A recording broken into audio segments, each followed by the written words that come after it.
Hello everyone, हाय। कैसे हैं आप सब लोग? दोस्तों, मेरा नाम है उर्वशी जोशी एंड ये है मेरा चैनल 333 हाई प्रीस्टेस। दोस्तों, आज का जो वीडियो है उसका टॉपिक है every end is a new beginning.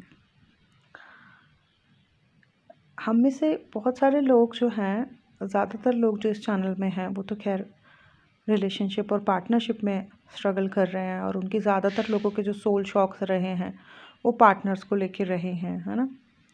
परंतु ऐसा ज़रूरी नहीं है कि हर व्यक्ति की अवेकनिंग जो हो वो सिर्फ इसी चीज़ की वजह से हो कि जो है पार्टनर ने छोड़ दिया या पार्टनर ने आपका टूट गया। ज़रूरी नहीं है कि दुनिया में हर बंदे की अवेकनिंग जो है ऐसे ही हो रही हो। आज मेरे 2 क्लाइंट्स हैं, उनकी लगभग ज़िंदगी में एक ऐसी स्थिति बनी हुई है, एक राजस्थान में है इस वक्त और एक मुंबई में है। लगभग उन दोनों की ज़िंदगी में आज एक ऐसा माहौल बना हुआ है ना कि जैसे मानो, वैसे उनके लिए आज का दिन जो है बड़ा सोल शॉक वाला हो रखा है।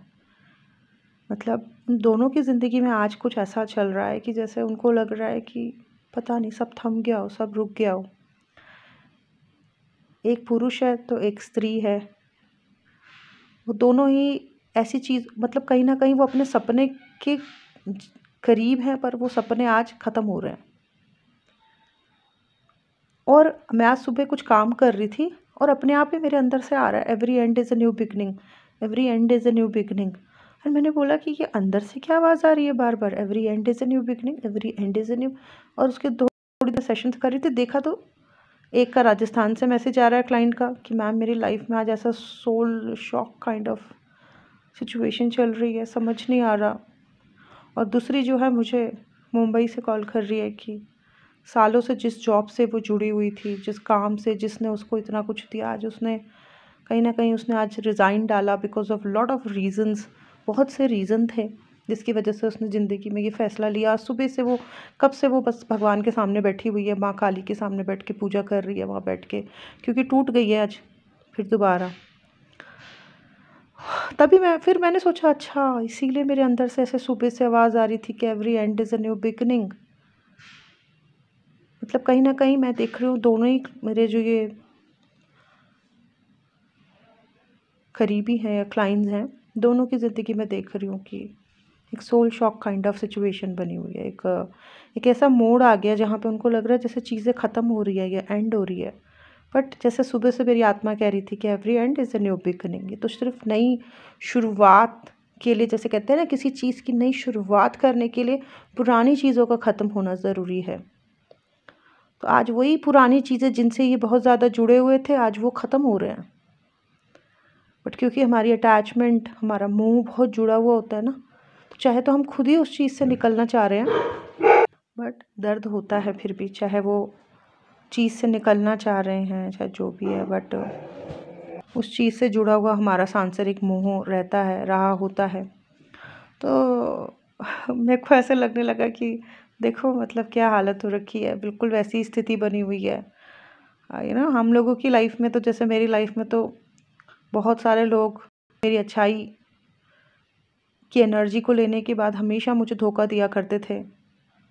पता नहीं कितनी मेरी फ्रेंड्स ने मेरे साथ ऐसा किया। और फिर एक बार, आखिरी बार जब फाइनल सोल शॉक मुझे फिर से एक दिन मिला इसी तरीके का, तो मेरी तो आत्मा उस दिन ऐसे टूट के गिर गई कि जैसे पता नहीं, किसी के कहते हैं ना 3 बार हार्ट अटैक आ गया, आदमी मर गया। मेरे साथ तो पता नहीं कितनी बार ये चीज़ें हो चुकी। और जब फाइनल बार मेरे साथ ये हुई तो तब तो मेरे को पैनिक अटैक ही पड़ गए थे। उस वक्त मैं समझ नहीं पा रही थी कि क्या हो रहा है, ऐसा लग रहा था सब ख़त्म, पता नहीं। और फिर मैं सोच भी रही हूँ कि इतनी सी चीज़ ने मुझे कैसे इतना अटैक दे दिया। पर पता नहीं, ऐसा लग रहा था उस दिन जैसे सब ख़त्म हो गया हो, शरीर सुन्न सा पड़ गया, दिमाग जैसे चलना बंद हो गया। ऐसा लग रहा था बस बैठे बैठे ज़िंदा लाश सी बन गई हूँ। मुझे याद है सोल शॉक वाला दिन अपना, 11 तारीख थी उस दिन, 11 मई था उस दिन, 11 मई। मेरी लाइफ में बहुत इवेंट 11 तारीख को होते हैं। तो बट पता नहीं, मैं बार बार अपने आप को अफर्मेशन दे रही थी कि मैं हार नहीं सकती, मैं कभी नहीं हारी, मैं हार नहीं सकती, मैं कभी नहीं हारी। चाहे आज मेरी कैसी भी स्थिति हो रखी है, मैं उठ जाऊंगी वापस, मैं फिर से सब कुछ क्रिएट करूंगी और ब्रह्मांड यूनिवर्स मुझे फिर से मदद करेगा उठने में। और हुआ वही, इतनी ब्यूटीफुल न्यू बिगनिंग हुई। पर वही नई बिगनिंग्स के लिए पुरानी चीज़ों का ख़त्म होना बहुत ज़रूरी है, और वही यूनिवर्स करता है। पर जब वो चीज़ें ख़त्म होती हैं तो बड़ा तकलीफ़ होती है उस वक्त की, क्योंकि उस चीज़ों से कभी ना कभी हमारा किसी प्रकार का मोह भी रहा होता है। पर आगे बढ़ने के लिए छोड़ना पड़ता है सारी पुरानी चीज़ों को। आज मैं इन दोनों की स्थिति देख रही थी, पता नहीं अपने आप ही, उन्होंने तो बाद में मुझे मैसेज किया दोनों क्लाइंट्स ने, बट मुझे सुबह से ही वो कॉलिंग आ रही थी, every end is a new beginning, every end is a new beginning. क्या आप लोगों में से किसी की लाइफ में ऐसा टाइम पीरियड चल रहा है इस वक्त कि जब आप एक ऐसे मोड़ पे आके खड़े हो गए हो जहाँ पे कि शायद कुछ ऐसा एंड हो रहा है, शायद ये सही नहीं था, आपको भी पता था आपके लिए, और पर वो ख़त्म हो रहा है, और जो भी हो रहा है वो अच्छे के लिए हो रहा है, जो भी हो रहा है वो अच्छे के लिए हो रहा है, क्योंकि नई शुरुआत के लिए पुरानी चीज़ों का ख़त्म होना बहुत ज़रूरी है। वो चीज़ें जो गलत हैं, वो चीज़ें जो जिनसे आप बहुत ज़्यादा अटैच है, उनको रिलीज़ करना बहुत ज़रूरी है, तभी नई शुरुआत हो सकेगी। हालांकि मैं तो बहुत मतलब आगे उस चीज़ से तो बहुत आगे निकल चुकी हूँ, बट जैसे आज पर्सनली मैं इन दोनों को महसूस कर रही थी या इनकी स्थिति थी।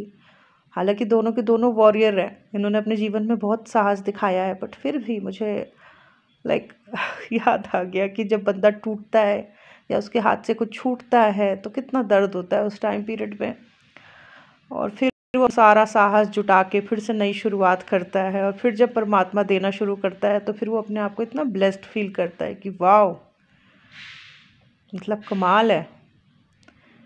मैं दिल से चाहती हूँ दोस्तों, आप सभी लोग ना इन दोनों को ब्लेसिंग्स दें, या फिर हमारी सोल कम्युनिटी में कोई भी आज टूटा पड़ा है अपनी किसी एंडिंग की वजह से, तो उसको भी ब्लेसिंग दें आप लोग, ताकि ना हमारी जो कलेक्टिव पॉजिटिविटी है वो इन लोगों को जो है हील करे और ऊपर उठने में मदद करे। बस यही था मेरा आज का video. Thank you so much, bye bye, take care.